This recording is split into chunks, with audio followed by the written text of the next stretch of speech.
사랑과 은혜가 풍성하신 우리 하나님 아버지 감사하고 또 감사합니다. 오늘도 아버지 하나님, 하나님의 자녀로 이 자리에 나올 수 있으며 또 하나님의 자녀로 말씀을 들을 수 있으니 참으로 감사드립니다. 하나님 안에서 순종하기를 원해도 때로는 불순종할 수밖에 없는 우리를 오늘도 굽어 살펴주시고 오늘도 참아주시며 오늘도 우리의 자본순을 놓지 않으시는 하나님으로 말미암아 오늘을 하나님의 은혜 가운데서 살아갈 수 있음을 다시 한번 고백합니다. 아버지 하나님, 무엇이 됐든지 하나님의 은혜에 거하는 우리들이 되게 하시고 하나님의 은혜에서 벗어나지 않는 우리가 되게 하여 주시옵소서. 오늘도 하나님의 은혜 붙들고 승리하는 우리 한 사람 한 사람으로 인도하여 주시옵소서. 감사합니다. 예수님의 이름으로 기도드립니다. 아멘. 민수기 20장 1절에서부터 13절로 주님의 말씀을 증거합니다. 우리 다 함께 보시겠습니다. 능력받는 새벽기도, 응답받는 새벽기도, 성령과 함께하는 새벽기도. 할렐루야. 아멘. 성경 안에는 많은 믿음의 사람이 있습니다. 우리는 그들의 모습을 통해 믿음의 사람이 어떻게 행하며 이 세상을 살아가는지를 보고 또 간접으로 경험하며 배울 수 있습니다. 히브리서 기자는 그런 이들을 가리켜 믿음의 선배라 명명했습니다. 우리보다 먼저 우리가 살아가는 이 세상, 우리가 살아가는 이 세상보다 훨씬 더 험난한 세상을 믿음으로 살아간 이들입니다. 그들의 믿음은 감히 우리가 넘볼 수 없는 수준입니다. 그런데 그들의 삶을 들여다보면 종종 그들의 어떤 한 단면을 이해하기가 어려울 때가 있습니다. 이를테면 노아는 도대체 왜 술에 취했을까? 다윗은 얼굴을 분간조차 할 수 없는 먼 거리에 있었음에도 불구하고 밧세바를 왜 왕궁으로 불렀을까? 하늘의 지혜를 받은 솔로몬 왕은 도대체 왜 우상에게 얼굴을 돌렸던 것일까? 아무리 생각해봐도 속 시원한 답을 얻을 수가 없습니다. 오늘 본문도 그와 비슷합니다. 모세는 그 온유함이 땅 위의 모든 사람보다 더하다고 성경이 증거합니다. 하나님께서 친히 모세에 대하여 묘사하신 말씀입니다. 하나님이 인정한 모세의 온유함입니다. 뿐만 아니라 그는 하나님과 대면했던 유일한 사람입니다. 그만큼 하나님과 얼굴을 맞대었고 하나님의 거룩한 장소인 성막의 지성소에도 들어갈 수 있었던 인물이 모세입니다. 그만큼 세상과 구별된 거룩한 자였다라고 말할 수도 있습니다. 아니면 그 어떤 사람과도 비길 수 없는 하나님의 크신 은총을 받은 자였다고 말할 수도 있습니다. 게다가 우리가 지금까지 살펴봤듯이 이스라엘 백성은 틈만 나면 모세에게 불평과 원망을 쏟아붓습니다. 그들이 가지고 있는 것에 대해서는 감사하지 않습니다. 그들이 없는 것을 손에 꼽아 손으로 세며 모세에게 불평하고 원망합니다. 때로는 돌을 집어들어 모세를 죽이려고 합니다. 불만이 가득한 이스라엘 백성의 반역을 하나님께서 도리어 참지 못하시고 그들을 진멸하시려고 할 정도였습니다. 그때에도 모세는 자신의 목숨을 걸고 이스라엘 백성을 위해 하나님께 나아가 중보했고 하나님은 모세의 기도로 말미암아 진노의 심판을 스스로 거두셨습니다. 광야 생활이 40년이었음을 모르는 이는 없습니다. 헌데 성경에는 40년의 기간이 세세하게 기록되어 있지 않습니다. 40년 중에 대략 37년 혹은 38년의 기록은 성경의 통째로 삭제되어 있습니다. 편하게 38년이라고 말하겠습니다. 모세의 온유함이 기록된 기간이 고작 2년에서 3년입니다. 나머지 기간은 온유하지 않았다라는 뜻이 아니라 기록되지 않은 38년 동안에도 모세는 분명히 온유했습니다. 다만 성경에 기록된 2년 동안 모세는 정말 이 세상에 누구와도 비교할 수 없을 만큼 온유함 그 자체의 사람이었습니다. 그런 모세인데도 오늘 본문은 전혀 뜻밖의 모습을 기록하고 있습니다. 모세에게도 그러한 단면이 있음을 놀라지 않을 수 없습니다. 도대체 왜 모세가 그와 같이 행동했을까? 아무리 생각해봐도 선뜻 이해하기가 어렵습니다. 그리고 그것은 모세의 분노와 그의 불순종으로 직결됩니다. 오늘 본문이 민수기 20장은 커다란 전환점을 기록합니다. 1절에서 첫째 달이라고 되어 있는데 이것이 정확하게 어느 연도인지 알 길이 없습니다. 20장 후반부로 가면 아론의 죽음이 기술되어 있습니다. 그리고 민수기의 나머지 부분은 이스라엘 백성이 가나안 땅에 입성하기 위한 마지막 40년의 여정을 그리고 있습니다. 40년째의 여정을 그리고 있습니다. 따라서 어떤 이들은 민수기 20장이 광야 생활을 마치는 40년째 해라고 주장하기도 하고, 다른 이들은 20장의 전반부는 광야 생활의 3년 차의 시작이고 후반부는 광야 생활 40년 차라고 주장하기도 합니다. 우리는 정확하게 알 수 없습니다. 다만 두 번의 죽음이 기록되어 있는 것이 의미심장합니다. 모세의 누이 미리암의 죽음입니다. 미리암은 모세를 대적했다가 하나님께 벌을 받았고 모세의 기도로 고침받았습니다. 그런 미리암이 죽임당합니다. 죽었습니다. 그리고 뒤로 가면 아론의 죽음이 나옵니다. 이로써 출애굽 1세대가 광야에서 온전히 죽음당함을 보여줍니다. 이는 불순종의 결과입니다. 이스라엘 백성은 또다시 물이 없다라고 불평하고 원망했습니다. 모세와 아론은 하나님께 나아가 기도했습니다. 하나님께서 모세에게 반석을 향하여 물을 내라 명령하라고 지시하셨습니다. 그리고 모세는 하나님의 명령대로 이스라엘 온 회중을 반석 앞으로 모았습니다.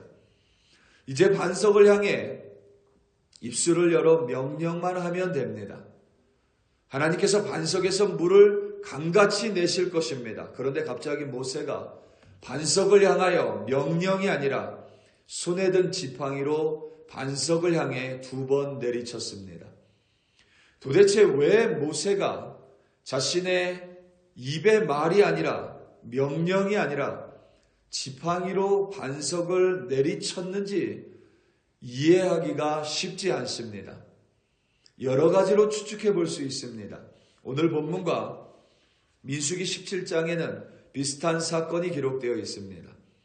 그때 민수기 17장에는 출애굽을 하고 대략 1달 반 정도의 시간이 지난 후이고 시내산으로 향하고 있을 때입니다.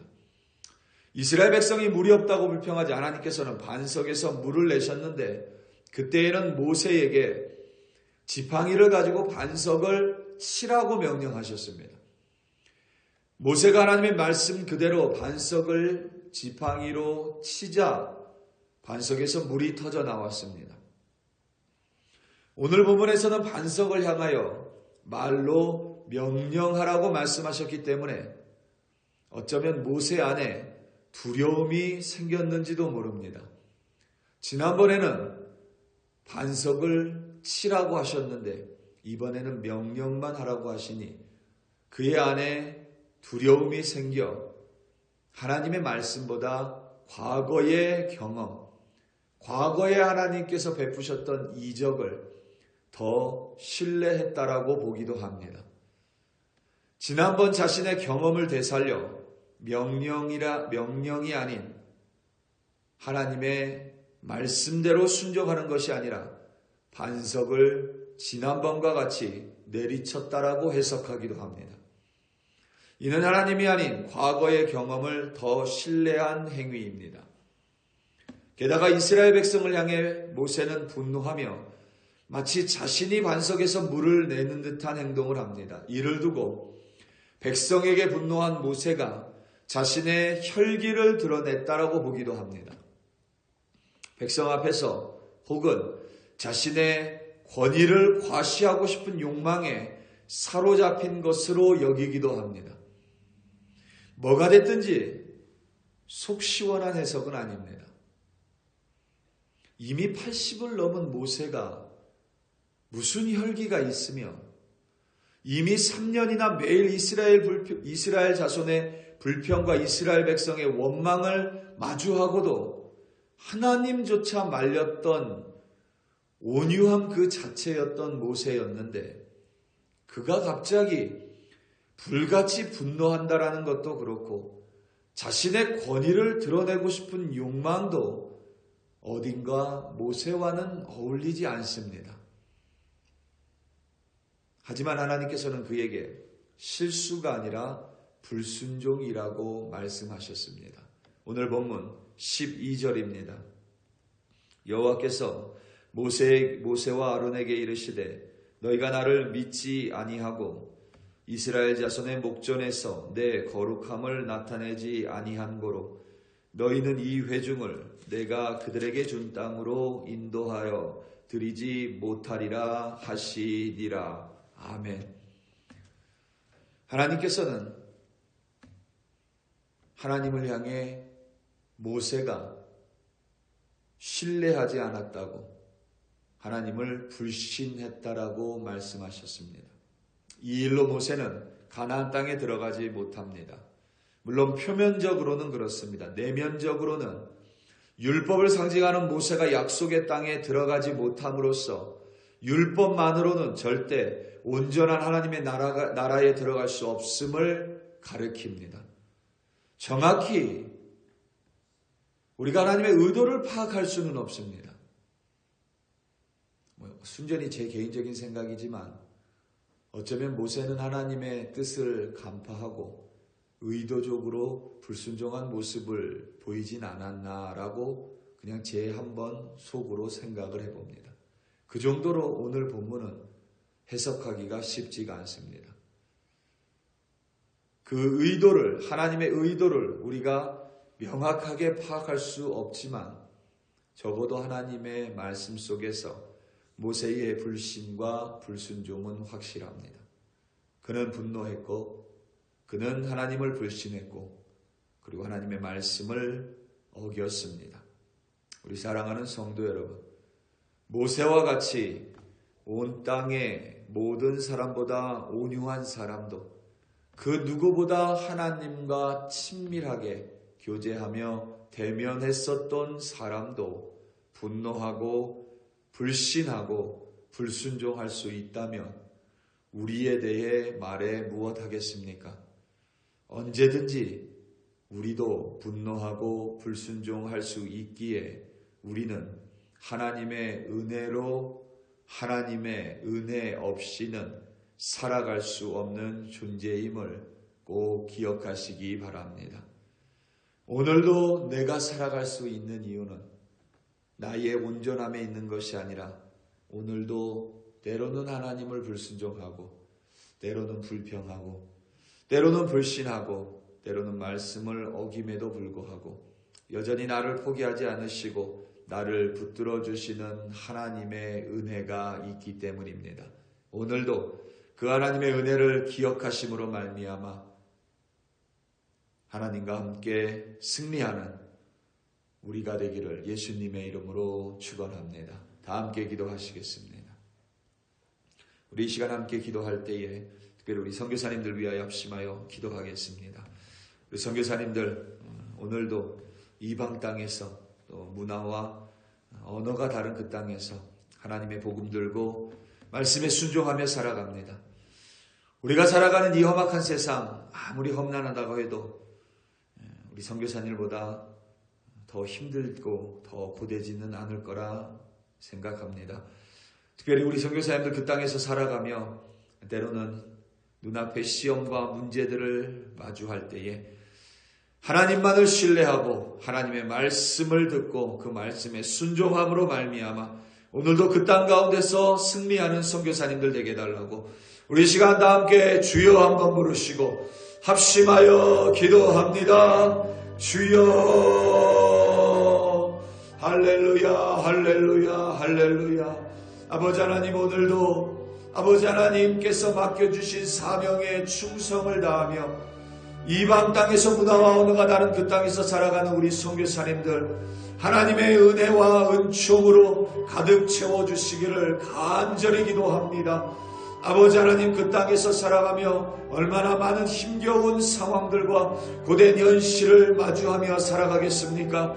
우리 선교사님들 하나님의 말씀을 들려주시옵소서. 또한 그 말씀에 순종할 수 있는 용기를 주시옵소서. 하나님, 과거의 경험이 아니라 하나님이 베풀어 주셨던 과거의 이적이 아니라 오늘도 함께 하시는 하나님을 신뢰하며 매 순간 말씀하시는 하나님의 그 말씀에 따라 온전히 행함으로 말미암아 그 땅 가운데 승리하는 우리 선교사님들 되게 하여 주시옵소서. 많은 어려움이 왜 없겠습니까? 아버지 하나님, 필요한 것들 또한 끊이지 않을 것입니다. 하나님께서 친히 공급하여 주시옵고 그들의 삶을 친히 책임져 주시옵소서. 또한 아버지 하나님, 우리 글로리 교회 백성들 오늘도 이 땅 콜로라도 스프링스에서 아버지 하나님께서 맡겨주신 삶을 선교사로서 또한 살아갑니다. 우리도 아버지 하나님, 이 세상을 살아가며 분노하고 때로는 불순종하며 때로는 하나님 원망하고 하나님을 신뢰하지 못하는